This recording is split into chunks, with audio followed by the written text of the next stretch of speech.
Bem, hoje eu vou dar continuidade a alguns comentários sobre a teoria, né, a política do oprimido, que na verdade é um projeto político revolucionário, chamado de a pedagogia do oprimido, às vezes apelidada também pelo próprio Paulo Freire de pedagogia da liberdade. Bom, primeiro eu quero chamar a atenção para algumas questões importantes para se entender essas doutrinas revolucionárias. Me chama a atenção, e eu ainda não consegui entender, eu tenho uma ideia, mas talvez especulativa, do porquê que se tirou do ensino brasileiro e da literatura brasileira a importância do que eu tenho chamado, e já chamei em outros vídeos, de a questão teológica. Né? A questão teológica. Século XVIII, XVII, XVIII, a modernidade, e particularmente século XVIII e XIX, mais ainda o século XIX, o tal século da ciência, como se diz, né? Porque estaria o positivismo, Augusto Conte, mas na verdade o século XIX é o século das seitas. É muito mais o século da religião do que o século das seitas. Isso até os historiadores marxistas costumam afirmar. Né? Até o próprio Eric Hobsbawm, ele fala, aponta muito bem essa questão. Então eu quero entender por que, eu busco entender por que se tirou dos livros brasileiros, por que os autores brasileiros, particularmente, ou só se traduz para o Brasil autores que deslocam essa questão teológica. E como eu já expliquei, essa questão teológica ela é importante porque toda a área de humanas, como a gente costuma chamar, dá esse nome, né? O direito, a sociologia, a filosofia, a antropologia, a ciência política, toda a área de humanas no século XIX está envolvida nos grandes debates teológicos. A partir desses grandes debates teológicos, dessas grandes polêmicas e até das grandes temáticas teológicas, é que isso vai se refletir nas demais áreas do saber desse universo que nós chamamos de humanas. Isso é muito importante, isso não é um conhecimentozinho dispensável, como parece ser, porque isso muda todo o sentido. Então, explicar as doutrinas revolucionárias, vez por outra, tenho que estar chamando a atenção para essa questão teológica, porque ela é algo que vem desde a polêmica entre Agostinho e Pelágio na Idade Média. Perpassa toda a Idade Moderna e alcança hoje a tal chamada que nós estamos adentrando aí, pós-modernidade. Então, é extremamente importante você entender que a ideia moderna de liberdade, particularmente quando ela está associada aos movimentos revolucionários, os movimentos revolucionários e a ideia de revolução, a ideia de liberdade no sentido revolucionário, ela é uma questão teológica porque ela está ligada ao problema da queda. Os grandes teóricos revolucionários tomaram Lúcifer como o ícone da revolução. O grande e primeiro revolucionário, como diz o Bakunin, em Deus e o Estado, que nós ainda vamos trabalhar aqui em vídeo, como eu já falei. Então, a liberdade que está se discutindo nos movimentos revolucionários é a liberdade luciférica. É a liberdade, por sua vez, então, instintiva. Porque a ideia de opressor e oprimido, ela vem exatamente da relação entre Deus, não só o homem, mas entre Deus e Lúcifer.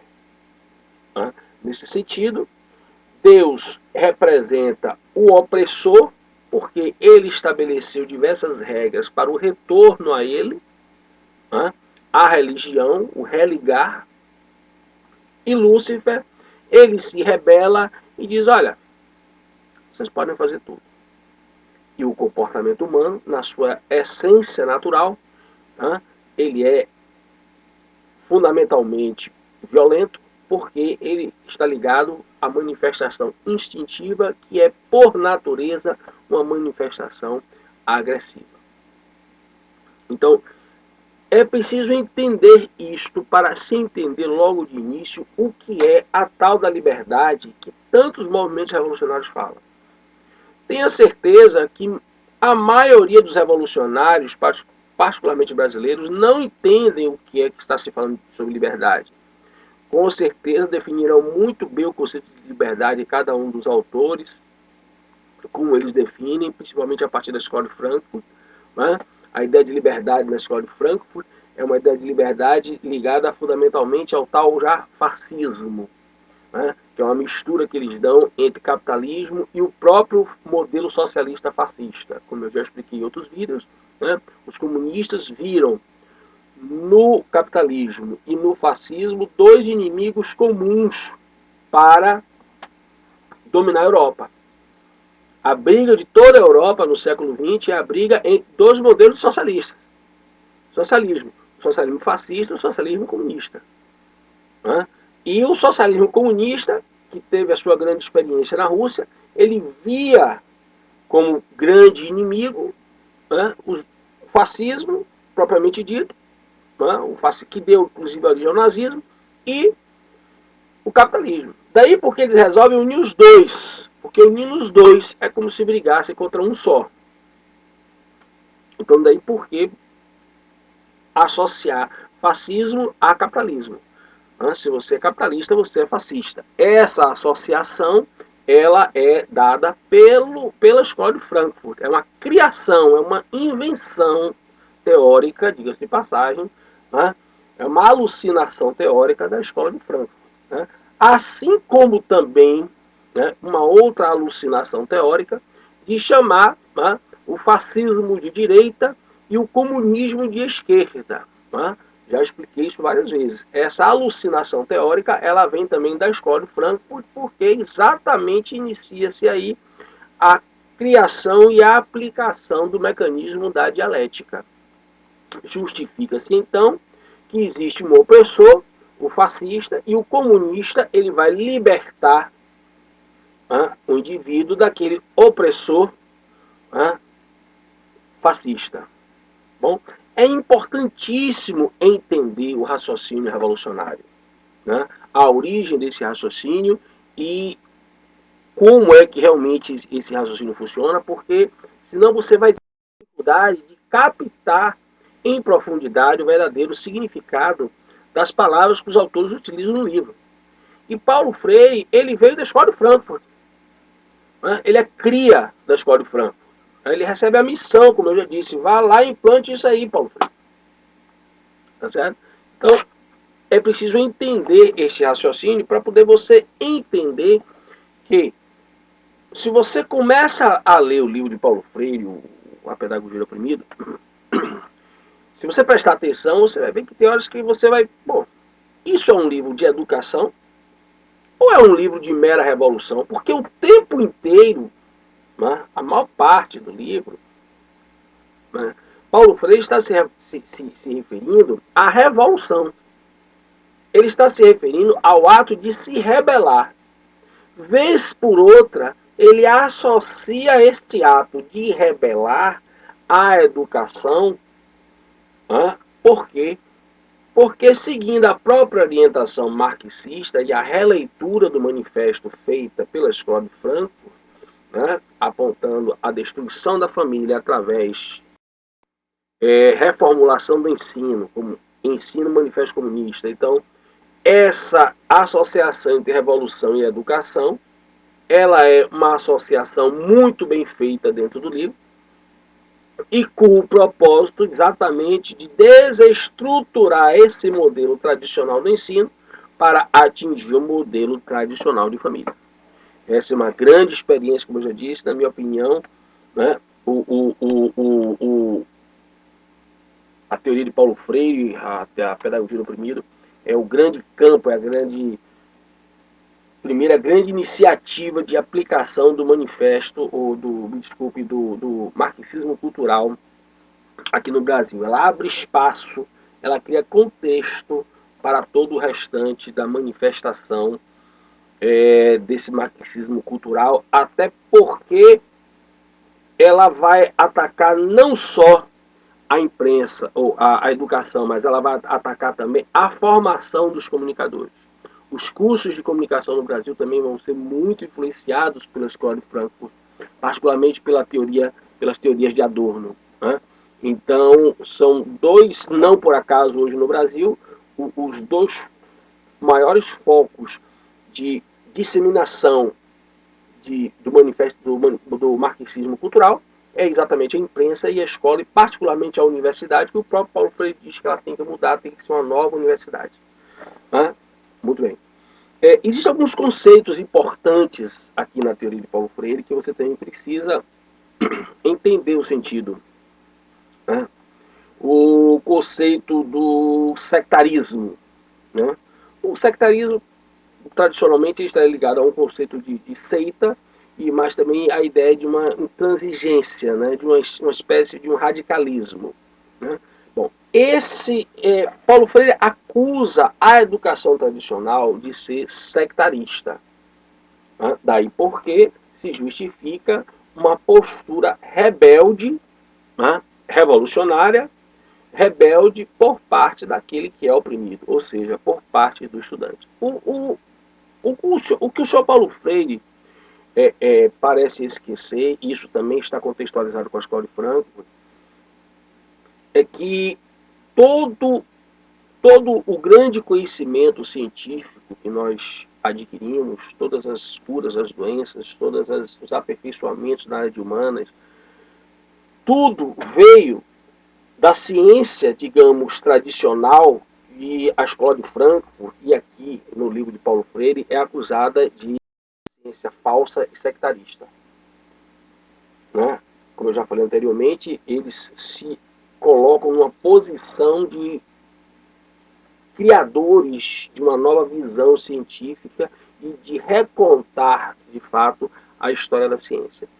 E parece que eles esquecem que foi o pensamento erudito, o conhecimento erudito, né, o conhecimento clássico erudito, como chamado, o ensino clássico erudito, como assim chamado, né, que formou, né, a civilização, e que fez com que nós tivéssemos alcançado graus razoáveis de sociabilidade.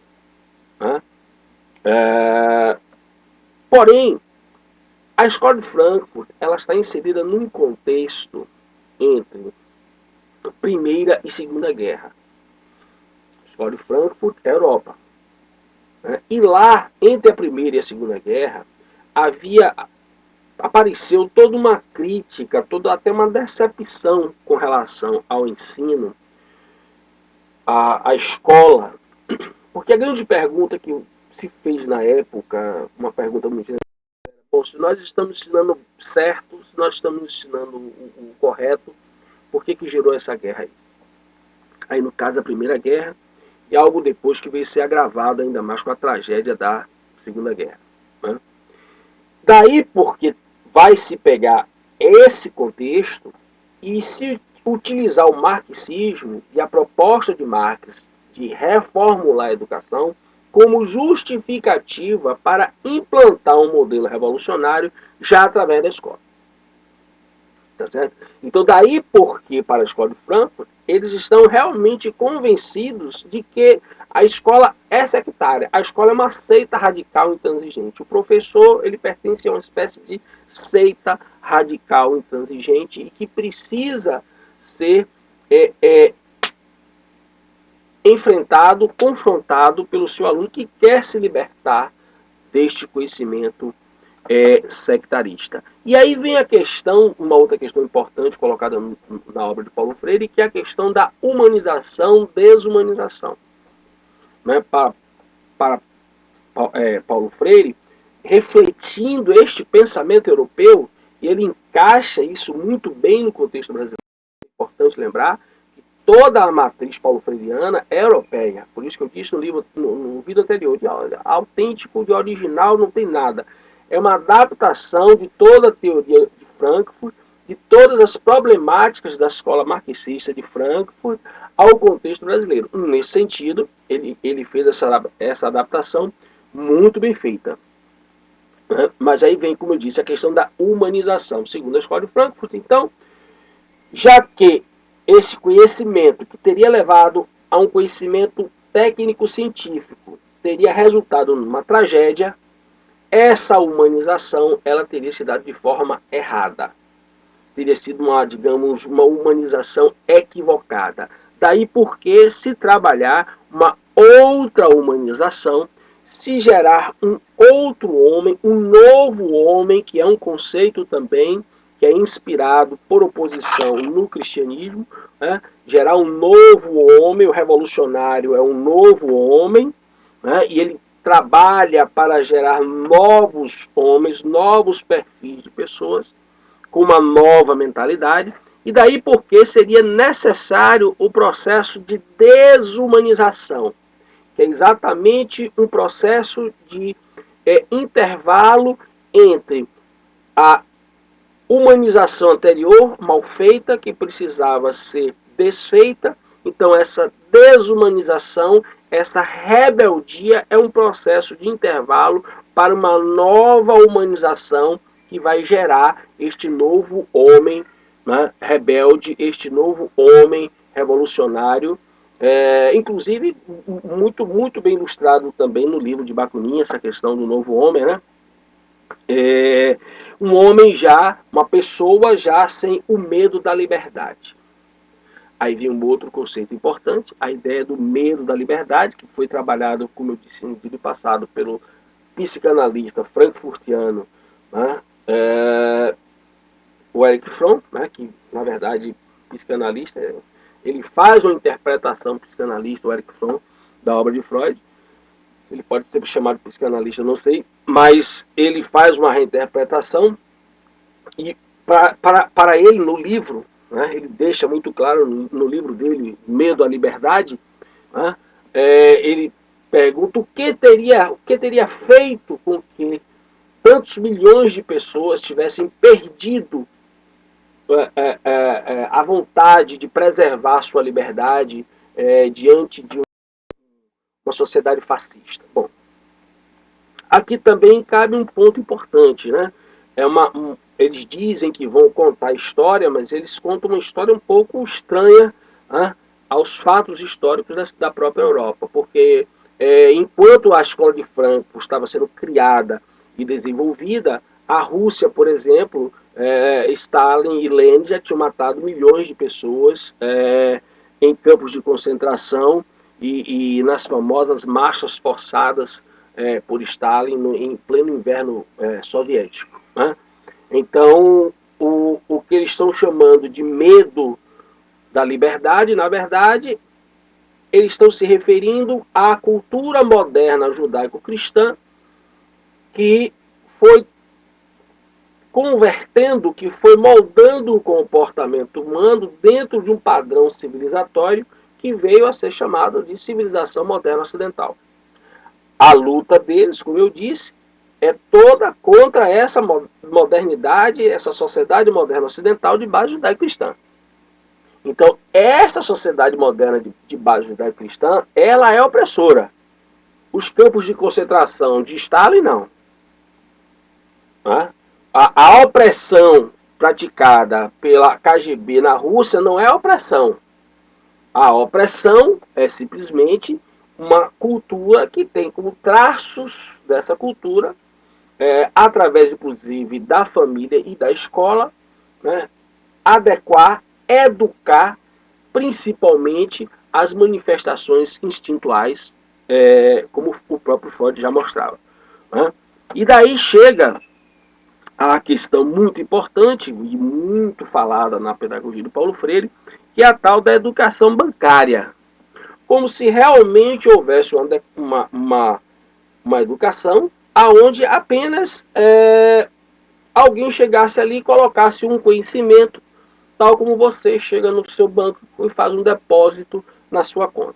Ele, inclusive, usa, associado ao conceito de educação bancária, ele usa o conceito de consciência hospedeira. Né? Veja, essa consciência hospedeira a que ele se reflete, a que ele se refere, ou a educação bancária, na verdade, ele pode estar tratando de algum trauma, alguma situação. Eu tive professores que realmente eram professores, digamos, mais severos em sala de aula, onde a gente não conversava com os colegas, a gente não brincava, a gente não fazia piada, mas isso não quer dizer também que não existissem professores que passassem o conhecimento de uma forma mais tranquila e de uma forma mais até divertida em sala de aula. Então, justificar a retirada de um modelo de educação, porque um ou outro professor se colocou de maneira mais severa em sala de aula, né? Isso é um problema que, no meu entendimento, é um problema muito mais psicológico particular do que o contrário. Até porque cabe uma questão muito importante. Né? As 10 maiores universidades do mundo, 8 estão nos Estados Unidos e 2 estão na Inglaterra. E nenhuma delas adotou o modelo Paulo Freire. Né? 80% dos cientistas, dos pesquisadores que receberam o prêmio Nobel, Química, Física, Medicina, Economia, né? 80% desses grandes pensadores estão em Harvard. Harvard não quer nem ouvir falar de Paulo Freire. Então, se esse modelo de rebelião fosse tão bom, nós brasileiros seríamos campeões de prêmio Nobel. Mas o que está acontecendo na educação brasileira é que a cada avaliação, como eu já disse várias vezes, a cada avaliação que nós temos, nós vamos declinando a qualidade da nossa educação. É claro que, como eu também já disse, os esquerdistas não vão assumir isso. Né? Eles vão colocar a culpa em outras coisas. Salário do professor, quantidade de professor, condições de trabalho do professor. Não, o professor está indo para a sala de aula fazer panfletagem revolucionária. Grande problema do ensino brasileiro hoje é isso. E particularmente no ensino público, né? A panfletagem revolucionária. O aluno, ao invés de aprender gramática, inglês, física, né? Onde ele vai sair de lá preparado para fazer um vestibular, para se tornar um médico, um advogado, um engenheiro, ou qualquer outra profissão importante que ele queira, né? Realizar um sonho nesse sentido, ele sai de lá com a raiva de todo mundo, querendo explodir o mundo todo, porque todo mundo é opressor e ele é oprimido. Então esse é o grande resultado que a pedagogia de Paulo Freire tem trazido para nós, e eu desconheço aonde é que está essa pedagogia bancária, porque essa educação bancária, essa pedagogia bancária, foi ela que gerou os grandes conhecimentos científicos, foi ela que fez com que, inclusive, o senhor Paulo Freire tivesse condição de poder publicar o livro dele por toda a América Latina, viajar de avião por toda a América Latina, porque os engenheiros que construíram os aviões do senhor Paulo Freire, eles foram educados na educação que o senhor Paulo Freire quis derrubar. Né? Então, é muito importante você prestar atenção nesse modelo de pedagogia, que, na verdade, ele é um modelo revolucionário, adequado à sala de aula, para, através da sala de aula, poder se exercer a revolução. Eu até discordo um pouco desse nome pedagogia, seja do oprimido, seja da liberdade, seja do que for. Porque, na verdade, o título mais honesto para a obra de Paulo Freire seria Revolução aplicada à sala de aula.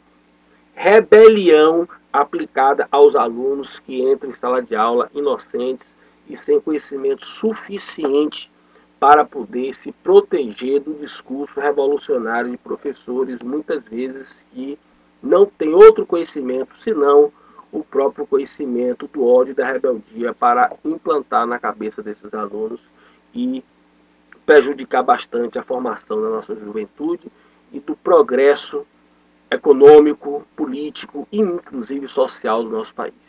Muito obrigado pela sua atenção.